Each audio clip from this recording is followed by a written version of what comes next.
Let's go to Hong Kong Ocean Park! Sobrang ganda dito dahil madami kayong pwedeng gawin. First stop, Giant Panda Adventure. At dahil nga tanghali na kami nakarating, ayan, patulog na si Panda. Oh, ang cute! Meron din sila ditong red pandas.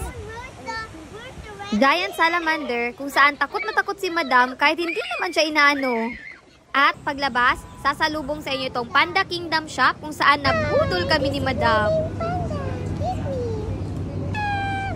Ito na nga yung napili niya at ayaw niya ng bitawan. Next, North Pole Encounter kung saan may mga seals and walruses.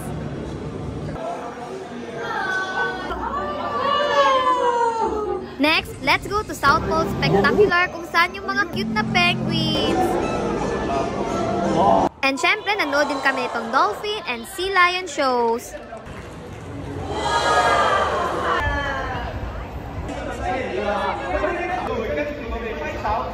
At madami pang iba't ibang animals ang na-meet namin. Madami rin silang iba't ibang rides dito, pero yung na-try lang namin itong Arctic Blast na nag-enjoy si Madam. Meron din silang mga palaruan dito kung saan pwede kayong manalo ng iba't ibang mga toys. And don't miss the mesmerizing Gala of Lights. Oh, it's really fun day and sobrang nag-enjoy lahat. That's all. Bye!